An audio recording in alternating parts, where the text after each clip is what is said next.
buscando a Dios. Vayamos entonces al Salmo 63. Lo voy a leer en Reina Valera 60. Dice: Dios, Dios mío, eres tú. De madrugada te buscaré. Mi alma tiene sed de ti y mi carne te anhela.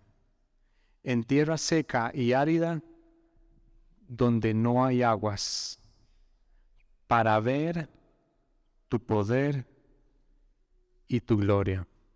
No sé si me ayudan aquí con el monitor, por favor. Para ver tu poder y tu gloria, así como te he mirado en el santuario. Oremos. Padre, te doy las gracias por esta nueva oportunidad que tenemos acá. Gracias por tu visitación. Desde la mañana te hemos sentido. Sabemos que quieres hablar a nuestro corazón. Estamos receptivos. Siembra tu palabra en nuestra vida para que dé fruto y que todo esto te llene de gloria, Señor. En el nombre de Jesús. Amén. Ahí se le puede subir un poquito más. Gracias. En la Biblia está llena de muchas palabras y la vida también está llena de muchas palabras cuyos conceptos podríamos todos acá asociar de distintas formas. Por ejemplo, si yo le preguntara a usted, ¿qué significa para usted? ¿Qué es lo primero que se le viene a usted en su mente cuando escucha la palabra desierto? Desierto, ¿qué es lo primero que se le viene a la mente? Bueno, posiblemente muchos podrían estar diciendo acá un lugar donde hay poca vegetación, o otros podrían decir que es un lugar donde hay un clima extremo durante el día, un calor insoportable y en la noche un frío insoportable. Otros podrían decir que es un lugar donde no hay lluvia, escasea el agua. Inclusive otros podrían decir que un desierto lo pueden asimilar con momentos de frustración, momentos de dificultad o de escasez. El asunto acá es que todos podríamos estar asociando un concepto de una forma distinta. Y me llama mucho la atención que en el libro de Lucas, capítulo 4, verso 1, dice: Jesús, lleno del Espíritu Santo, fue llevado. Él mismo se fue al desierto. No, fue llevado por el Espíritu. Bajémoslo un poco. Fue llevado por el Espíritu al desierto. Y acá es donde yo entiendo que si nuestro Señor Jesucristo, que es nuestro máximo líder, nuestro máximo ejemplo, fue llevado por el Espíritu al desierto, entonces eso quiere decir que en algún momento de mi vida, en alguna temporada de mi vida, yo voy a tener que pasar por un desierto. Pero antes de que usted empiece a atar y desatar y vuelva a atar el desierto y lo vuelva a desatar y agarre el desierto y lo mande al fondo del mar y le eche agua y haga todo lo que usted quiera hacer, le dé 5 vueltas a la cuadra de rodillas y para atrás, antes de que empiece a hacer todo eso, primero debemos de discernir quién nos está metiendo en el desierto. ¿Por qué? Porque en el desierto es un lugar, sí, donde escasean los recursos, donde no es un lugar para nada cómodo y donde posiblemente no vamos a encontrar abundancia. Pero el desierto siempre mostrará una parte de Dios que usualmente no vamos a ver en otros lados. ¿Por qué? Porque cuando estés pasando por algún punto del desierto donde hay mucho frío, se levanta una columna de fuego para poder protegerte. Cuando haya un calor intenso en ese desierto, se va a levantar una columna de humo, de una nube, para poder protegerte. Que cuando estés muriéndote de hambre en el desierto, va a caer maná del cielo. Y cuando tengas mucha sed, va a brotar agua de una roca. Entonces, el desierto tiene la capacidad de mostrar el poder de Dios de una forma muy distinta a otros lugares. Y esto va a marcar la vida de una persona. Entonces, la nación de Israel, Dios utiliza el desierto para depurarla, para santificarla. Porque el problema no era que Dios tenía que sacarlos de Egipto. El problema era que Dios sacara de ellos a Egipto. ¿Me voy a entender?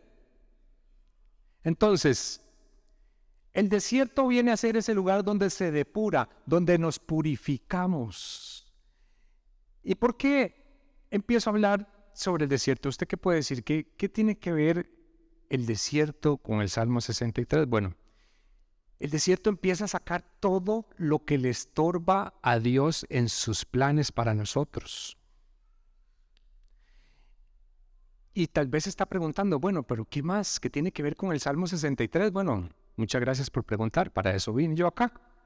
El Salmo 63 lo escribe David en medio del desierto, pero es un salmo que me demuestra devoción y pasión por Dios en medio de un desierto. Quiero preguntarle algo, ¿qué es lo que más le apasiona a usted en este momento? ¿Qué es lo que apasiona su corazón en este momento? David deja plasmado que en medio de un desierto hay algo que le apasiona. Y David se encontraba en medio del desierto de Judá. Pero David no estaba ahí en el desierto porque él quería acampar, él quería ir a hacer safari o se estaba tomando unas vacaciones. No. David estaba ahí porque alguien le había dado un golpe de estado. ¿Y saben quién fue? Su propio hijo, Absalón. Y en medio de esta gran dificultad, en medio de este desierto, David empieza a escribir lo que para usted y para mí hoy es el Salmo 63. Y comienza a escribir algo que me llamó poderosamente la atención. Y dice, Dios mío eres tú. ¿Por qué dice Dios y después dice Dios mío eres tú? Este primer Dios viene de la palabra hebrea que es Elohim, que significa o se deriva de un nombre plural. Entonces lo que está queriendo aquí primeramente decir David es que se está dirigiendo al Dios que se manifiesta de distintas formas. En el Antiguo Testamento Dios se le conocía como Adonai, que era mi Señor, como Jehová Jireh, el Dios que te provee. Cuando necesitabas paz, decías Dios, Jehová Shalom. Jehová Nisi, cuando Dios levanta bandera por ti, te da victoria, y así sucesivamente. O como en el Nuevo Testamento conocemos como la multiforme gracia. Entonces, David entra diciendo, Dios, en el primer Dios, tú que te has manifestado de distintas formas, pero vemos que dice después, Dios mío eres tú. Vemos el segundo Dios. Y ahí dice, esa palabra en el hebreo es Él. Pero esto es muy distinto a la otra, porque Él significa Dios Todopoderoso. Entonces David lo que está queriéndonos decir en esas dos primeras palabras es, Dios, tú que te has manifestado de distintas formas en mi vida, tú eres el Dios Todopoderoso. Aleluya. Pero lo que más me impresiona de todo esto es que David no está haciendo esta declaración sentado en la playa tomándose una piña colada. David está en el desierto. Y entonces entendemos que aunque estemos pasando por el momento más duro de nuestra vida, Dios sigue siendo el Todopoderoso. Aunque la enfermedad está tocando tu vida, Dios sigue siendo el Todopoderoso y el que te sana. Aunque haya escasez en tu vida, Dios sigue siendo Jehová Jireh, Dios nuestro proveedor. Amén. Dios sigue siendo el Todopoderoso. Y nada va a hacer que cambie su carácter. ni siquiera nuestras circunstancias. Por eso, de vez en cuando, nosotros podríamos decir lo que dijo el profeta Habacuc: aunque la higuera no florezca y no haya uvas en las vides, y aunque se pierdan las cosechas y los campos queden vacíos y no den fruto, aunque los rebaños mueran en los campos y los establos estén vacíos, aún así, me alegraré en el Señor y me gozaré con el Dios de mi salvación. Él sigue siendo el Todopoderoso. Las circunstancias no cambian su carácter. Por eso el salmo anterior me impresiona, porque dice el salmo anterior al Salmo 63, dice: Dios ha hablado con claridad, y yo he oído muchas veces, y dice: el poder a Dios te pertenece solo a ti. Entonces David nos enseña con este Salmo 63 que hay 3 ámbitos en los que podemos poner en práctica mientras estamos en medio de un desierto, para que estemos habilitados en nuestra búsqueda de Dios. Y lo primero que David nos quiere enseñar con esto es que, primero que todo, tenemos que tener sentido de pertenencia. David dice: Dios mío. Dios mío. No lo identifica como sus antepasados, Dios de Abraham, de Isaac y de Jacob. No. Él dice: Dios mío. Es su Dios. A esto se le llama sentido de pertenencia. Ya no es solamente el Dios del pastor, el Dios de su líder, el Dios del diácono. No. También es su Dios. Y es mi Dios. Necesitamos una generación entonces que se levante y que entienda que no dependemos de una persona para conectarnos y buscar a Dios. Él no es un Dios distante, Él no es un Dios que está alejado, Él no es un Dios impersonal. No. Él siempre está cerca. Él es nuestro Abba, Él es nuestro papito, Él es mi Dios y Él es su Dios. Pero en veces suele pasar que pensamos que Dios está más cerca de unas personas que de otras. Y hace mucho tiempo se me va a acercar una persona y me dijo: por favor, ore por mi hijo. Y ahí me empezó a contar la historia: ore por mi hijo, ore por mi hijo. Y ¿sabe qué le dije yo? Está bien, yo voy a orar por su hijo, pero ¿cuántas veces ha orado usted por él? Y se quedó callada. Y con todo el respeto, yo no voy a pedir a alguien que me apoye en oración si yo antes no lo he hecho. ¿Por qué? Porque Dios me escucha a mí, pero también lo escucha a usted. La última vez que leí el Salmo 34 decía lo mismo, no había cambiado. Dice: cercano está Jehová de los quebrantados de corazón. Y el Salmo 145 dice lo mismo, no ha cambiado tampoco. Dice: cercano está Jehová de los que le invocan. Y eso no va a cambiar. Entonces, en veces le dejamos la responsabilidad al líder de hacer algo que a usted y yo estamos habilitados a hacer. Y algo que usted y yo podemos hacer. Entonces, cuando el desierto llega a nuestra vida, lo que nos va a sustentar es tener sentido de pertenencia y, número 2, ajustar nuestras prioridades. El texto sigue diciendo: de madrugada te buscaré. Y esa palabra madrugada es shakhar, que tiene 2 connotaciones.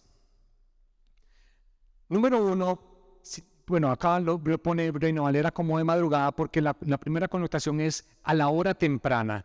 Literalmente lo primero que hacemos durante las primeras horas del día. Es lo primero que tú haces cuando abres tus ojos. David decía: lo primero que yo hago cuando abro mis ojos es buscarte. De madrugada te buscaré. Pero también significa una búsqueda diligente. Por eso es que palabra de Dios para todos dice, desesperadamente te busco. ¿Por qué? Porque Dios no es lo último que accesamos. Dios es lo que usted hace. Lo primero que usted hace. No es tu última opción. No. No es tu última opción después de haberlo intentado todo. Dios es nuestra única opción. David nos deja claro que para él no era una opción. Para David Dios era una necesidad. David dijo, desesperadamente te busco. Aún en el desierto David decía, desesperadamente te busco. Pero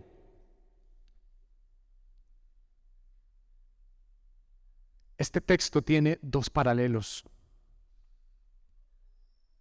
Y no había ninguna adversidad que pudiera matar la pasión que tenía David por Dios.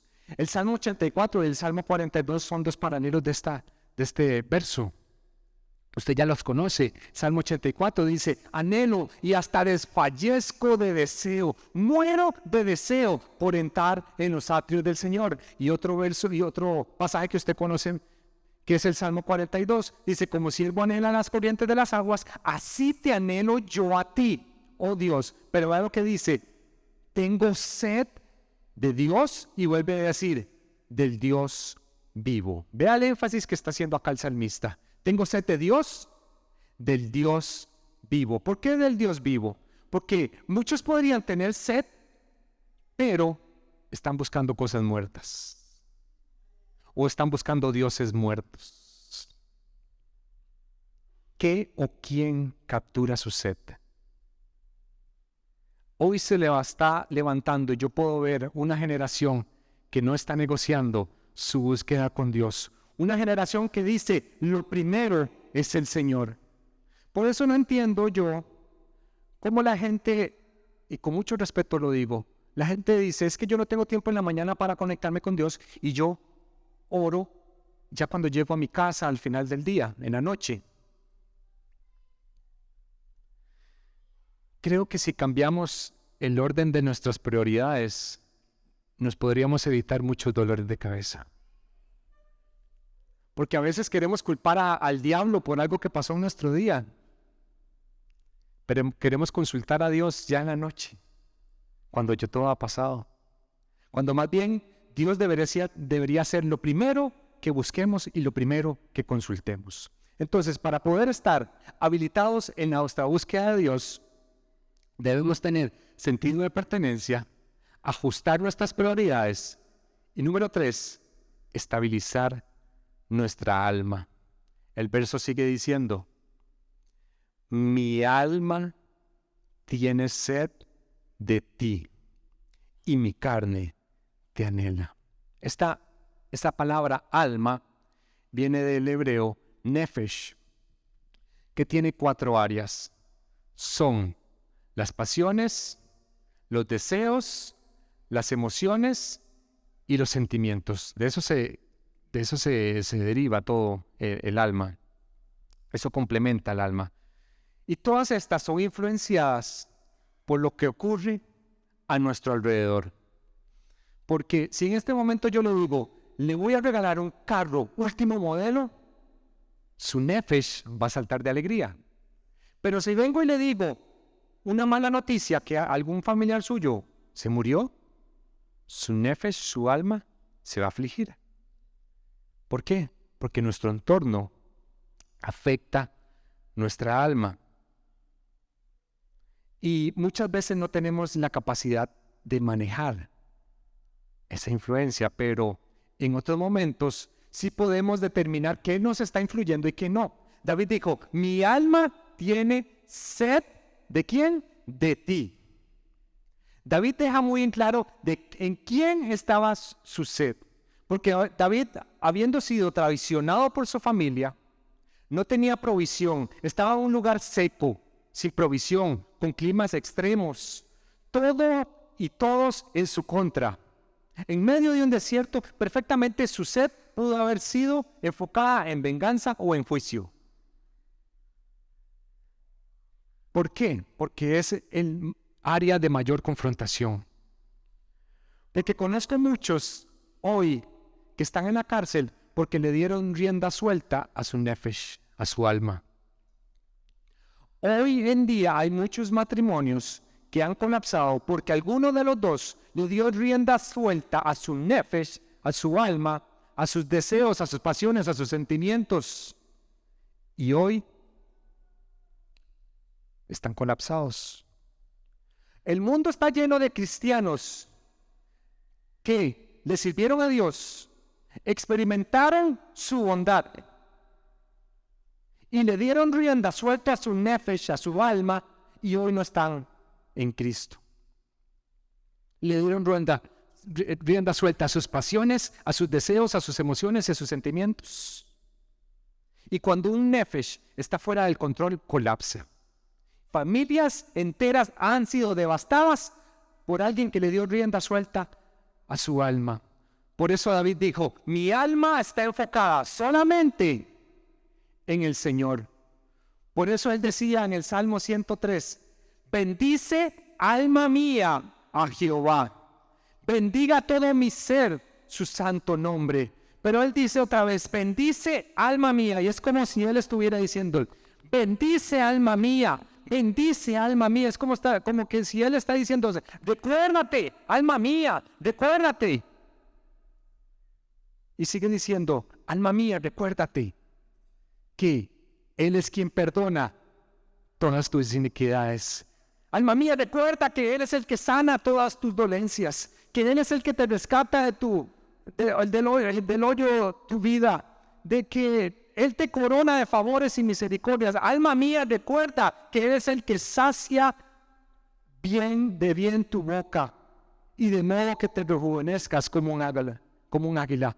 Alma mía, no olvides ninguno de sus beneficios. Por eso dice, alma mía. ¿Por qué no dice espíritu? Porque la palabra dice que el espíritu siempre está dispuesto. Pero él está diciendo, alma mía, bendícelo. David sabía tomar las sus riendas, su sed, y enfocarlas en Dios. Entonces, para poder ser habilitados en medio de la búsqueda de Dios, tenemos que tener sentido de pertenencia, ajustar nuestras prioridades y estabilizar nuestra alma. Pero tiene una parte que me encanta del texto. Después de trabajar en estos tres ámbitos, David dice algo que me llama mucho la atención. Dice, en tierra seca y árida, donde no hay aguas. David ha hecho todo lo anterior, pero sigue estando en el desierto. Y de un pronto a otro se da cuenta que, aunque ha tenido sentido de pertenencia, aunque ha ajustado sus prioridades, y Dios no es en lo último, sino es lo primero que él busca, aunque él estabilizó y fundamentó su sed en Dios, cuando ve todo a su alrededor, ve que todo sigue igual. Y dice, en tierra seca y árida, donde no hay aguas. ¿Le ha pasado que usted siente que Dios le pide que haga cosas, y usted empieza a hacer cosas, y usted las empieza a cumplir, pero usted ve a su alrededor y no cambia nada? Usted que hace ajustes en su vida y todo en su entorno sigue igual. ¿Le ha pasado? No, solo a mí. Qué dichosos. El entorno de David seguía igual, pero el interior de David ya no era el mismo. Lo que le marcó a David, y me marcó a mí de todo esto, fue que David, aún viendo que no había ningún cambio a su alrededor, David no se frustró. Más bien, David me reta con esta respuesta que vamos a ver. Porque después de haber visto que la tierra seca y árida todavía siguen ahí, donde no hay agua, dice el verso 2. Oiga, todavía estábamos en el verso 1. Entramos al verso 2, dice, para ver tu poder y tu gloria. Así como te he visto en el santuario, para ver tu poder y tu gloria. Si usted ve cómo termina el verso 1, acá termina el verso 1. ¿Y cómo empieza el verso 2? Pareciera como que la sintaxis no tiene lógica. Véanlo bien. En tierra seca y árida donde no hay aguas, para ver tu poder y tu gloria. Qué cosa más extraña, ¿no? Parece que como que no calza. Porque al final del verso 1 parece como que David hace conciencia de lo que está pasando, pero el verso 2 es como la contestación de una pregunta. ¿Por qué creen ustedes? Parece que David está hablando solo acá. ¿Cierto? Posiblemente en el verso anterior, en el 1, él expresó aquellas voces que se vienen en la mente, que te recuerdan y te hacen dudar del favor de Dios sobre ti. Esas voces que hace que solo te enfoques en la crisis, en esa crisis de fe que posiblemente estés pasando. Esas voces que te hacen creer que Dios te dejó solo o sola, que estás solo en medio de un desierto y te dicen, ¿para qué te levantas temprano un domingo para ir a la iglesia? ¿Para qué te levantas temprano para ir a la oración? ¿Por qué oras tanto? ¿Por qué diezmas? ¿Por qué sigues diezmando? ¿Por qué sigues ofrendando si todo sigue igual? Esas voces que están acá diciéndolo. ¿Por qué sigues haciéndolo? Y es como si David contestara, para ver tu poder y tu gloria. Para ver tu poder y tu gloria. Y muchos de ustedes posiblemente le estado pensando, ¿por qué vienes para la iglesia? ¿Por qué sigues viniendo? Bueno, para ver su poder y su gloria. ¿Por qué sigues clamando a Dios por tu familia? Para ver su poder y su gloria. ¿Por qué sigues pidiendo por tus finanzas? Para ver su poder y su gloria. ¿Por qué le sigues sirviendo a Dios si nada está pasando? Para ver su poder y su gloria. ¿Por qué sigues pidiendo sanidad? Para ver su poder y su gloria. ¿Por qué sigues pidiendo por un avivamiento si no se ve nada? Para ver su poder y su gloria. Porque como dice el Salmo 27, hubiera yo desmayado si no creyera que veré la bondad en esta tierra de los vivientes. Aleluya. Y voy a terminar con esto. David no se oprime con lo que está pasando a su alrededor. Lo que está pasando a su alrededor no ha cambiado. David dice, voy a ver su poder y su gloria. Y sigue diciendo, así como te he visto en el santuario. Otras versiones dicen templo. El punto aquí es que David no estaba en el santuario, estaba en el desierto. Y David estaba en el santuario, en el desierto, recordando la gloria del santuario. Voy a ver tu poder y tu gloria. Así, aleluya, así como ya la he visto en el santuario. David está diciendo, aquí en medio de este desierto, en medio de esta situación que estoy pasando, voy a ver lo que he visto allá. Y David nos enseña un principio y nos dice que aún en el desierto se puede ver su gloria. Porque Dios es el dueño del santuario, pero también es el dueño del desierto. Dios está allá y Dios está aquí. Dios está aquí y está en su casa.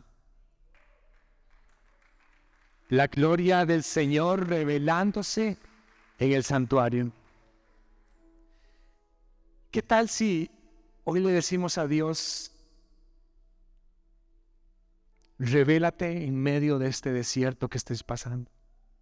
Revela tu gloria en medio de esta situación que estoy pasando. Señor, llena este lugar con tu gloria. ¿Qué tal si le decimos al Señor, para ver tu poder y tu gloria? Para ver tu poder y tu gloria aún en medio de todas mis necesidades. Mira, a veces Dios no te va a sacar del desierto, pero se va a meter contigo en el desierto. A veces Dios no te va a sacar de ese desierto, pero va a meter su gloria ahí. Aleluya.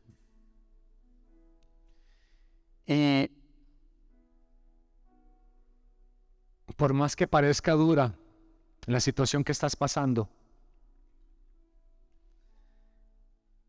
no tenemos que desfallecer hasta ver su poder y su gloria, así como la hemos visto en el santuario.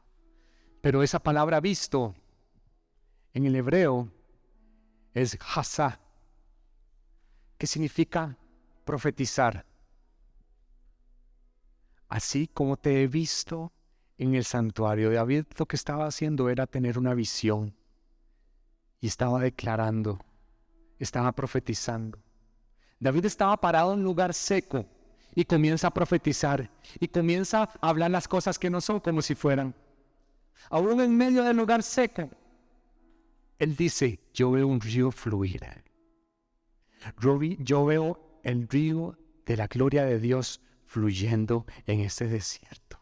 Habrá gente acá que aunque esté pasando por el peor desierto, puede decir que ve agua sobre el sequedal. Habrá gente acá que puede decir que puede ver abundancia en medio de la escasez. Habrá alguien acá que puede decir que está viendo la sanidad en medio de su enfermedad. Habrá alguien aquí que pueda decir que declara vida sobre el hueso seco de tu familia. Habrá alguien acá que pueda declarar perdón sobre ese corazón herido. Que pueda declarar paz sobre tu ansiedad y depresión. Fertilidad sobre lo que es infértil. Amor donde hay odio. Vamos, empiece ahí donde está usted. Si quiere se pone en pie, si quiere se queda ahí. Empiece a ver cómo Dios está viendo su situación. Empiece a ver, empiece a hablar, empiece a ver a sus hijos como Dios los está viendo. Empiece a hablarle a esa necesidad como Dios la está viendo. Porque Dios no ve lo mismo que usted y yo vemos. Dios ve el diseño original. Dios ve tu diseño original. Y cuando te ve a ti, ve un diseño terminado. Empecemos a ver cómo Dios nos ve. Porque si Él nos tiene acá, es porque Él ya nos vio en el diseño terminado. Es porque Él nos sigue dando esta oportunidad, porque ya Él vio el diseño terminado. Él ya nos vio saliendo del desierto. Él ya vio tu final. Él ya vio el final de tu necesidad. Vamos, usted tiene que pararse en medio de su desierto, porque el desierto no se evita. El desierto no se ignora. El desierto se enfrenta y se enfrenta con la ayuda del Señor. Usted tiene que pararse en medio de cualquiera que sea su situación y dice, yo voy a estar aquí en medio de este desierto para ver su poder y su gloria. Para ver su poder y su gloria. Así como lo he visto anteriormente en mi familia, voy a ver su poder y su gloria. Lo veré tanto como lo he visto antes. ¿Habrá alguien acá en quien Dios ha hecho algo antes? ¿Habrá alguien acá con un testimonio?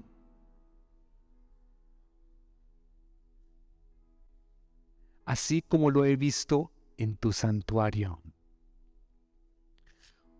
La gloria de Dios del pasado en tu vida no es para que te quedes ahí. Dios la trae a memoria cuando estás cocinando, cuando estás en el trabajo, cuando estás bañándote. Dios trae a memoria esos testimonios porque esa va a alimentar tu fe para habilitarte para el futuro. Si Él lo hizo antes, ¿sabes qué dice la palabra? Que hará mayores cosas. Y todos acá tenemos un testimonio. Si yo le pasara el micrófono a todos, imagínense, ¿cuántos testimonios tenemos? Y déjame decirte algo, si la gloria de Dios estuvo ahí, también está acá. Aleluya.